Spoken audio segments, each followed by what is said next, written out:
right, so today we're going to finish up our series we've been on since the start of the year, Give God the Year. And really the thing that we've been looking at is 3 different traits that we want to do, as we want to really focus on throughout the year as we enter the new year to give it to God. The 3 things we're looking to. The first week, we looked at dedication or also discipline. It was kind of the same idea.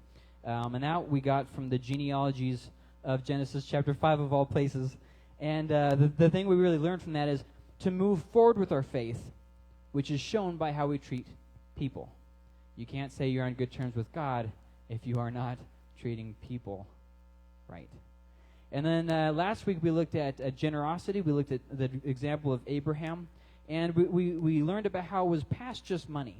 It wasn't, whenever we say generosity, people always think money, which is fine, but generosity goes way past money. And it goes to really giving ourselves to God and others. Not just those we like. We're not just, I like this person, so they're welcome in the church, but this person's a pain, so I don't want them. And so today, we're going to look at the third and final of the 3 traits, which is peacemaking. If you have been reading along with us through the Bible, you are likely in the book of Job. You might not be, depending on whether you went behind on your reading, but the idea is that you're in the book of Job. And so if you are in Job, some interesting things about Job, it's probably the oldest of the Old Testament. It is probably the first book, first story, okay? And we don't know exactly when it was written is the issue. A lot of the stuff inside the book kind of seems to imply it happened sometime around maybe Genesis 12, but we really don't know too firmly. But the book of Job looks at a very interesting theme, which I think all of us, really people throughout all time, have asked. Why, oh why, do righteous people suffer? Why does this person have to go through this when they don't deserve it? And this person doesn't have to go through it when they do deserve it. How do we deal with that? And Job really looks at this a lot. And the book starts. He's this guy minding his own business, just trying to just leave well enough alone and whatnot. And he's trying to be an intercessor for his kids. And he's trying to he's not trying to be rebel rouser or something. And but then all of a sudden, all these problems are just thrust upon him at the beginning of the book, and he has no idea why. And so then after this, he has these 3 quote-unquote friends. Boy, with friends like these. And those friends quickly become a sour taste in his mouth. It resolves pretty much to them verbally assaulting the guy. And after he's already lost all of his kids, all his well-being, his health, and then these friends went to, no, Job, you're wrong. You should see it like I see it. And the whole time, he's just trying to grieve and process the terrible things that he's gone through. And then at the very end of the book, he spent the whole first part of the book kind of foreshadows what's going to happen at the end of the book. Oh, if God would just come and talk to me. Well, then God actually does come and literally talk to him. And he kind of it's kind of like a reproach. God basically talks to him, but it's kind of like a reproach. But instead of just like a reproach, it's like a reproach with a bunch of questions that Job didn't know the answer to. And so then this is where we pick up the story. God has just talked to Job 2 times. And both times asks him a series of questions that Job is ill-prepared for. So we get to Job 42, and this is Job's response, okay? Keep in mind, we're talking about peacemaking.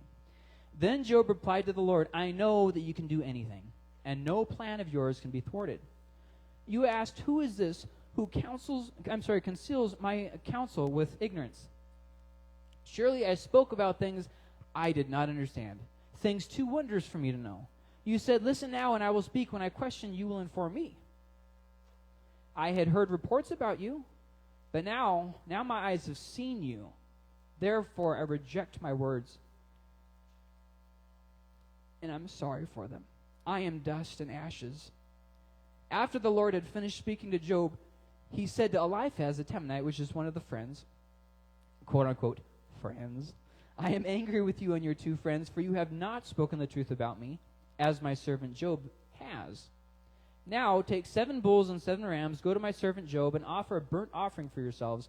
Then my servant Job will pray for you. I will surely accept his prayer and not deal with you as your folly deserves.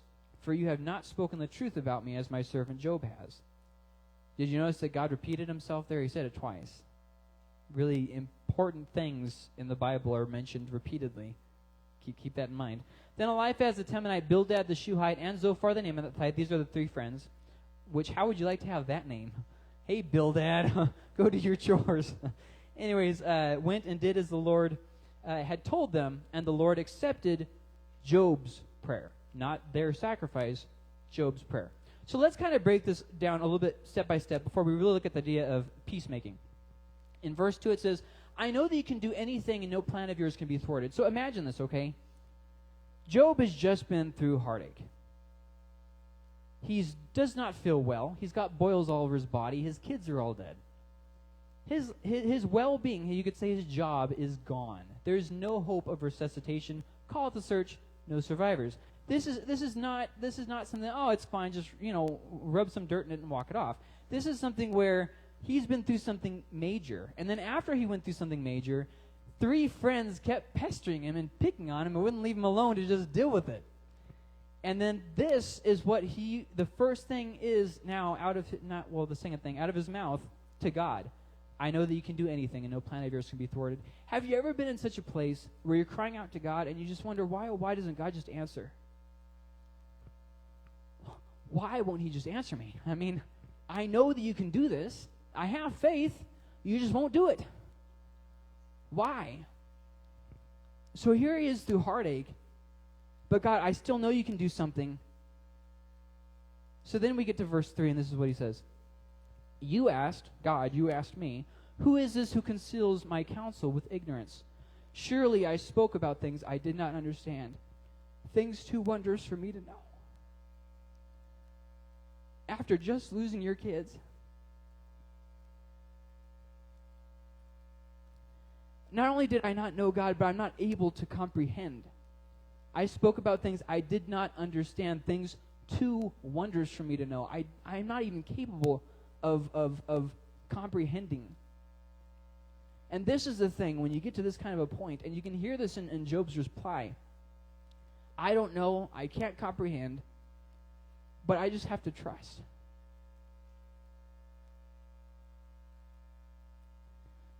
I just have to trust you through this. I don't know. I just have to trust. We're coming into an election year. You guys ready for it? You might not like the things that happen towards the end of the year, but you have to trust. Maybe you're having problems with your health. You're not going to know what's going on there. You just have to trust. Maybe there's something going on with your family. Once again, you're not going to know. Maybe you might not even comprehend, but you have to trust. So then we hop down to verse 5, and this is what Job kind of gets ready to finish off what he's saying. There's one more verse, but this is really towards the end. I had heard reports about you, but now my eyes have seen you. And see, it's in the sing that Job's entire outlook changed. It was in the actual encounter with God that Job's vision of what was going on was wrong. Read through the book of Job and see how much talking Job does. How much talking his 3 friends do. Then some random kid comes by and tries to school everybody, and he goes on for a couple of chapters too. All this talking, then we finally get to God gives a very lengthy response, and this is the few words that Job has left. Basically, my bad. Carry on, God. I spoke in ignorance. I thought I knew God's mind. I thought I knew, and I was wrong. I realize now I don't know what I thought I knew. And so then after he finishes talking and just says basically, I didn't know what I thought I knew, then we get to verse 7. And this is God's response to Job's lack of a response. After the Lord had finished speaking to Job, he said to Eliphaz the Temanite, I am angry with you and your 2 friends, for you have not spoken the truth about me, as my servant Job has. Now take 7 bulls and 7 rams, go to my servant Job, and offer a burnt offering for yourselves. Then my servant Job will pray for you. I will surely accept his prayer and not deal with you as your folly deserves, for you have not spoken the truth about me, as my servant Job has. Then Eliphaz the Temanite, Bildad the Shuhite, and Zophar the Naamathite went and did as the Lord had told them, and the Lord accepted Job's prayer. Which, by the way, if you guys are reading through the Bible this year and you hit a bunch of names that you don't know how to pronounce, just talk really low and fast, and nobody knows. Okay? Went and did as the Lord had. See, you don't know. I could just be really schooled in ancient languages. So here we have Job, a very exhausted, a very disappointed Job, making peace. He's not getting anything out of it. What's left to a man who's had everything taken away from him?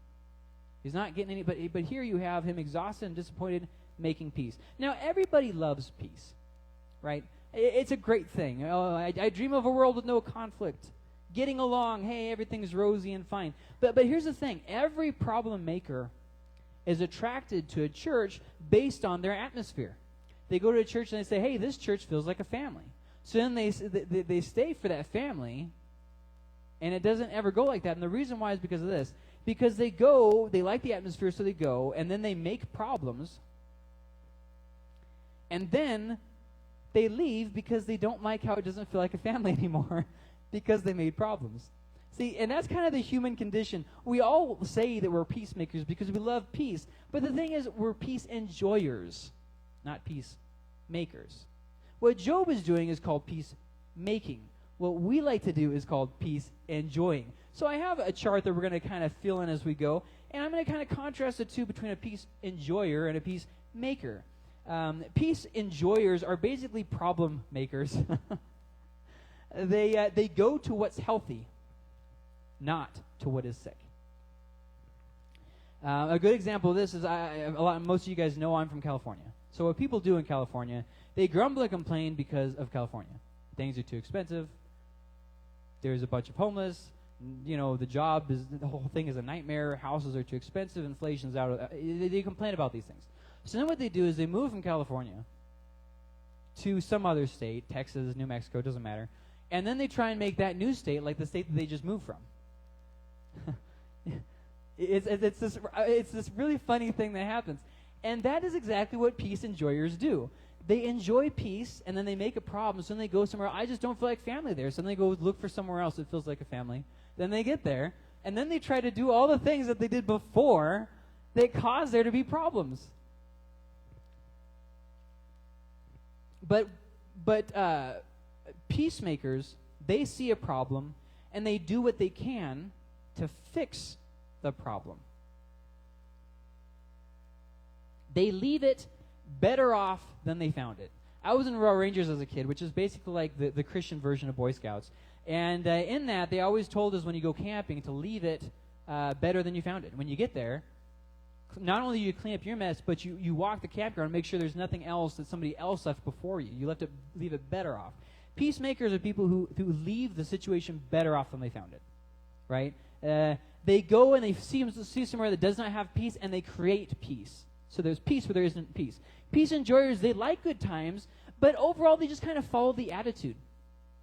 They follow the atmosphere of what's already going on. If people are already getting offended, they're not going to do anything to rectify the situation. They're not going to do anything to calm the situation. They're going to just kind of soak in it and kind of repeat it too. They enjoy it, but they just kind of follow the attitude. And then they make things worse, and then they leave because things are worse. Peacemakers, on the other hand, they find excuses to make peace. They look for a reason to make peace. How can we possibly make the situation not tense? Peace enjoyers, they find excuses to get offended. They're not looking for excuses to make peace. They're looking for excuses to get offended. They're oftentimes brash. They fight in person. They call you on the phone and fight over the phone. They go on Facebook and go on these tirades on Facebook, and they're ranting about this. They're always trying to find a fight somewhere. There's actually a cult that is in the area, and they get bored sometimes. So they'll call me in the office and try to argue theology with me. This is kind of what I'm talking about. Just looking for a fight. You seem like you're having a good day, sir. Let me ruin it for you. And peacemakers are different, though. They're hard to come by. They accept that they aren't perfect. I'm not perfect. Then they're willing to change, and they're willing to learn, which is hard, because we like to pretend like we already know everything. And then they accept that you also aren't perfect without judging you for not being perfect. They just accept it as the way it is. Peace enjoyers, they demand perfection from you. And the whole time that they demand that you be perfect, they excuse their own behavior. It's okay that I am making a problem, but you need to get your act together. You walk into church, and instantly you feel like you're judged for the clothes you wear, for the things you say, for the things you do. And then those same people, there's a list of things that they do that offend you.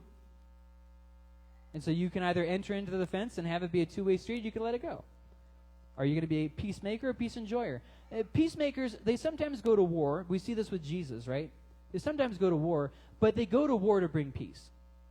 There's an end game and goal. But peace enjoyers, they don't do that. They get offended super easy, and then they make war where there wasn't war, and then they try to involve other people. Danny, do you have any idea what Todd said this week? See, I'm trying to include other people into my offense because I can't just let it go. I have to stir the pot. Stir the pot. And the difference between peacemakers and peace enjoyers, they have these lists of people who have offended them. And every time you talk to them, they're going to talk about different people who have offended them in the past. Oh, that person over there, I don't like him because, they offended me. This person's rude. That person is mean. This person does things I don't like. This person. And they have this long list of people who have offended them and who they have also offended. And there's never peace. Every time you hear, it's always these backstories from years ago about problems that were made. Never peace that was made. And when you have, this is my general rule of thumb. If one or two people get mad at me, it's probably them, right? If 10, 12, we're getting up there, it's probably, you see what I'm saying? Do you get what I'm saying? If everybody's mad at you, it's probably you. If one or two people gets mad at you, it's probably them. It's just a good rule of thumb to keep in mind. So look at your life and say, let's look at my life, and am I a peacemaker or a peace enjoyer? Because what we do is we say, oh, this person is toxic, and we cut them out of our life. The whole time what we mean to say is, I keep making problems with that person, and I don't want to rectify it, so somehow they're toxic because I don't want to grow. That's called a peace enjoyer, not a peacemaker. A lot of times we make problems in our families, and then we turn the other cheek like it's not our fault. Peacemakers have opportunity to gossip. They have opportunity to complain. They have opportunity to nitpick or to stir the pot. But here's the thing. Instead of doing those things, they heal and support. They heal people and they support people. You can find them very easily in the church because they don't have a long history of drama associated with them.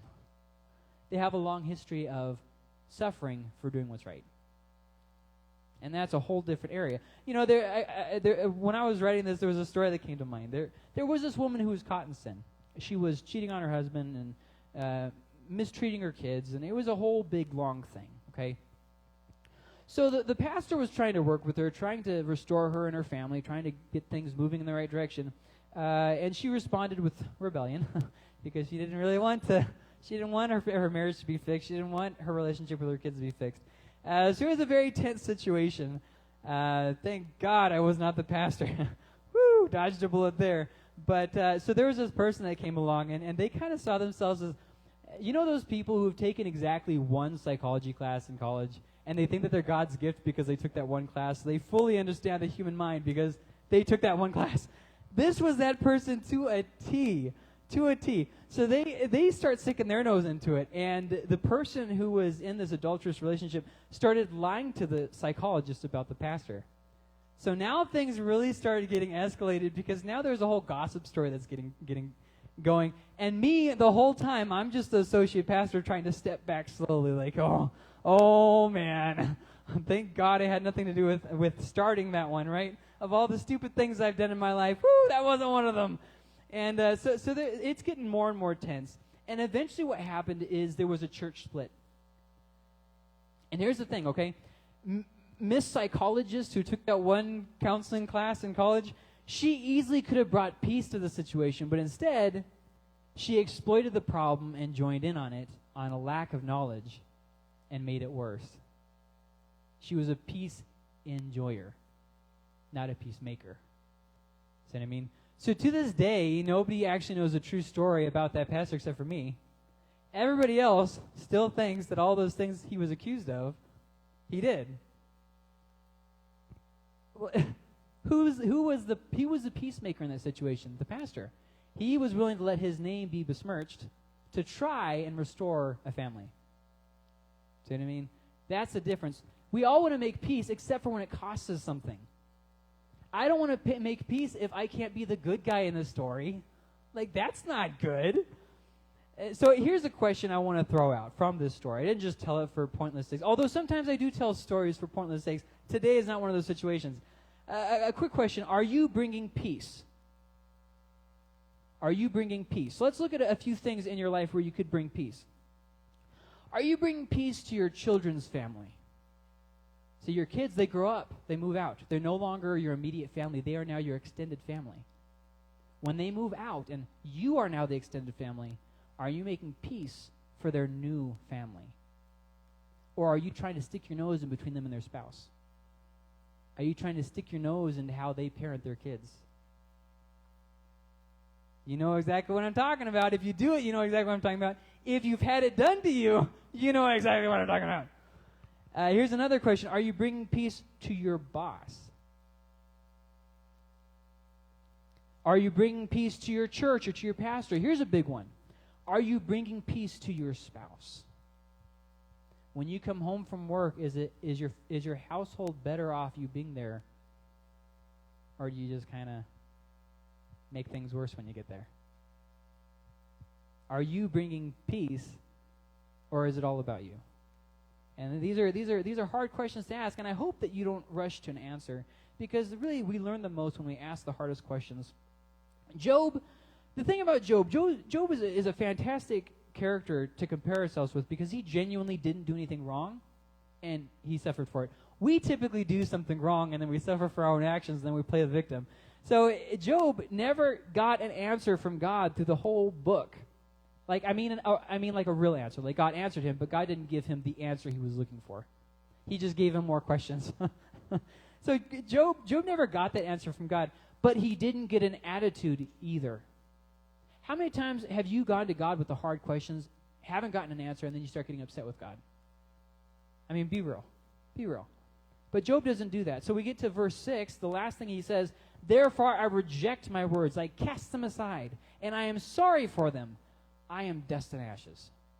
Complete turning away from what he said. Forget about it, God. Never mind. And here's the thing about Job that blows me away. He could be taught. He could be taught. Before I went through heartache, I thought I was okay enough to be taught. I wasn't. I just didn't know that, because once again, we lie to ourselves. And so I started going through heartache, and there was this sweet spot where I could be taught something. And then I started to get hard and bitter towards God and towards other people, and I couldn't be taught again. And I think that that's kind of where we find ourselves a lot of times. We have moments of being teachable. But here we have Job going through all the terrible things he's just gone through, and he can still be taught. And his friends, once again, friends, with friends like these, his friends were really a thorn. I mean, let's be for real. They were a thorn. You know, when Paul talks about his thorn in the flesh, I'm pretty sure he had some friends like Job. They were not really people that I would have invited on a camp out. They were a thorn. And, you know, I can imagine Job. They deserve whatever they get. After giving me this hard of a time for all this time, they deserve whatever they get. But then God, in a flip show of irony, sends Job to bring peace between them and himself. God used Job as an intercessor to bring peace between Job's friends and God. Imagine this. Just think about this, how wild this is. There's some times when God will use people that you like, and then there's times when God will use people you don't like. And then there's even worse times when God will use you to minister to people that you don't like. And that is the trifecta of unfortunate events. And so then you get to this, okay? He did it, okay? But here's the thing that blows me away about this. He does it without complaining. Have you ever done this with God? God, I'll do it, but I'm not going to have a good time. I'll do it, but I'm complaining in here. And so we put on our smile, our plastic smile. I love you so much. The whole time we're upset that God would dare use us to minister to this person we really don't like. Job had opportunity to bring peace, so he did. He had opportunity to bring peace after all these things he's been going through. And some of the emphasis of this message, I feel like, loses unless you've been reading the Bible along with us. So go home and read the book of Job, and then re-listen to the sermon, and it might hit you a little bit harder. Okay, I have been reading Job, so for me, I'm already there. And the thing about this is he never says anything. So he doesn't complain. He sees that he can bring peace, so he does.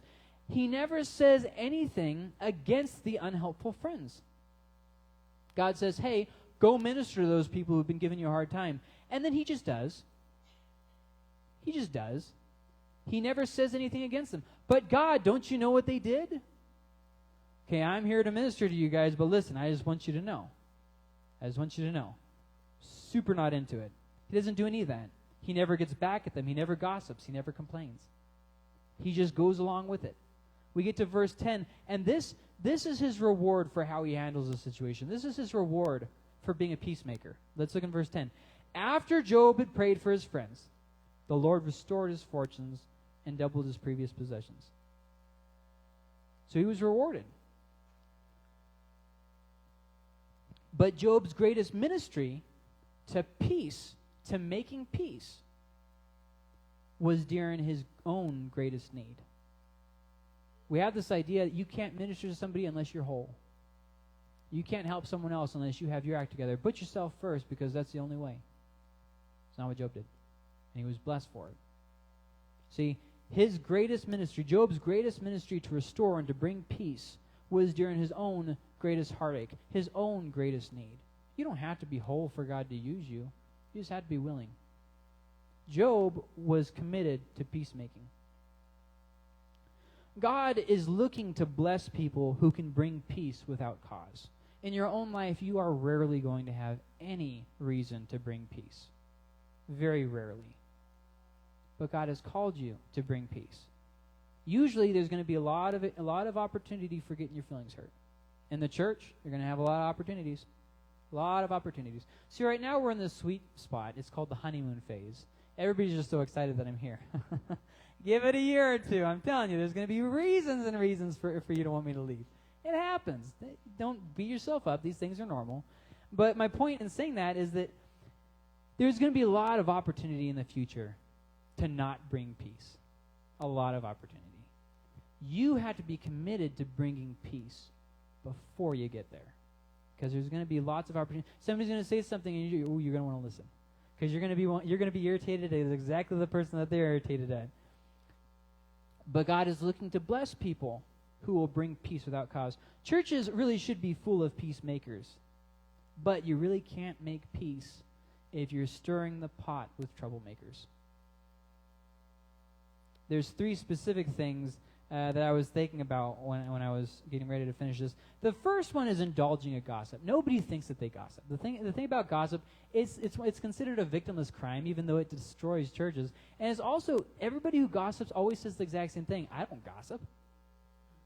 Everybody who I've ever encountered or corrected at all who gossips, they always say the exact same, I don't gossip. And here's the thing, okay, maybe definitions need to be clear. Gossiping is talking behind their back for any reason without their permission. That is gossip. So if you are talking about somebody who is not currently in the conversation, you are gossiping about them. That is gossip. That is the definition of gossip. And a lot of times people gossip harmlessly. You know what that means?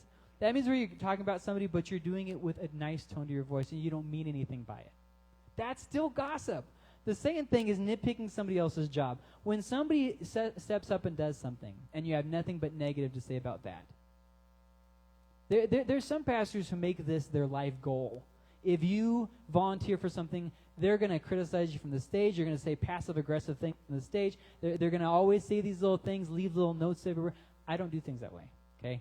If you volunteer for something, I'm happy you stepped out there. If something does need to be addressed, usually I'll wait to address it until I've given it some time, and then I'm going to do it in a nice way. I'm not going to throw you under the bus. I'm not one of those pastors who calls people into their office every 5 days. I don't do that, okay?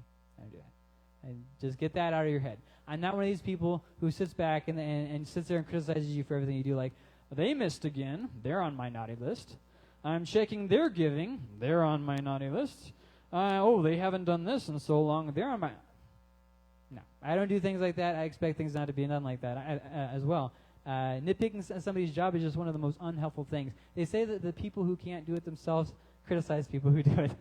And I think that that's true. And you'd be surprised how far a compliment would go. Anyways, and then the third thing that I was thinking is being offended. It seems like we live in a world that just everybody wants to be offended about something. Here's the thing. If I say something and you think, this is the thought that enters your mind, he is saying that about me.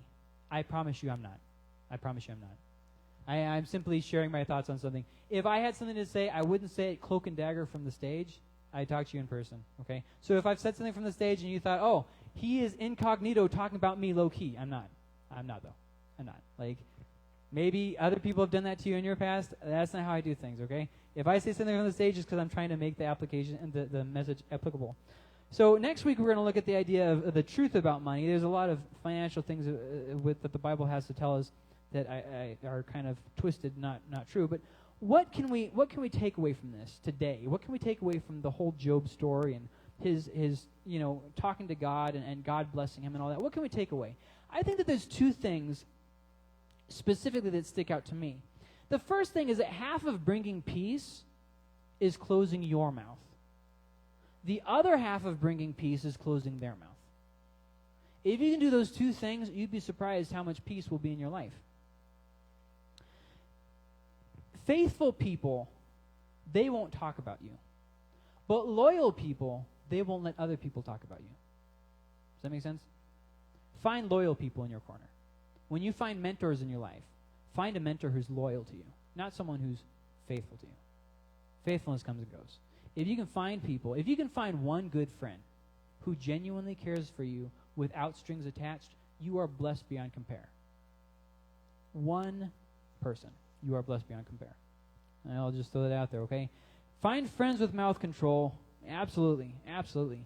You really have to master the art of the mouth if you want to make peace. Because here's the thing. I had one person come to my office just a couple months ago, and man, oh man, were they on a roll. They were just going on and on and on about all the things I was doing wrong. And I was just thinking, I've only been here a couple months. Like, just wait till you see all the things I'm going to do wrong. I'm sorry, is that not funny? And it's going to be funny in a couple of years, okay? Anyways, and I just kept my mouth shut. I didn't have anything good to say, so I didn't say anything at all. And it gave off the impression that I was wiser than I was because I kept my mouth shut. The second thing that I would say that this applies to is, the longer your memory, the shorter your peace. The longer your memory is, the shorter your peace is going to be. I remember something that happened to me when I was a kid. My parents did this wrong. My parents did this wrong. Okay. All right. You're not going to have peace in your life. Well, it's just that these people in church have hurt me. These people in church have hurt me. Okay. All right. I understand. You're not going to have peace in the church. The longer your memory is, the shorter lived your peace will be. That's just, take that to the bank. Martin Luther King Jr. once said, darkness cannot drive out darkness, only light can do that. And I think, that's something that really summarizes what I'm trying to say here.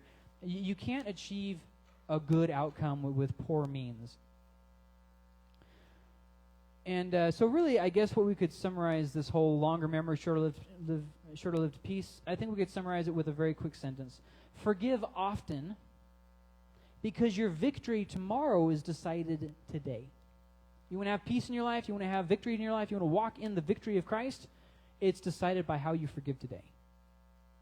You are literally deciding tomorrow's victory with how you act today. Remember that, okay? Because the longer your memory, the shorter your peace. As we get ready to wrap up, kiddos, listen close, listen hard. Treat them better than they treat you. Remember that? And you can get a candy at the end from the sound booth. So let's go ahead and go to prayer. Lord, I pray you'd give us wisdom over our lips, that you would help us to be discerning. You would give us wisdom, Lord, that we wouldn't just spout whatever, that we would really be peacemakers. We go to a situation that does not have peace, and we would bring peace. We'd go to a situation that is just chaos and trouble and fighting, and we would be peace in that situation. We wouldn't go in to take sides or go in to, get our point of view across. We'd go in to make peace. And I just pray you give us the wisdom to do that, Lord, and that our mouths wouldn't be just running wild, but that we would be really submitted to you, not just with our life, but also with our mouth. And Lord, we thank you for everything you're doing.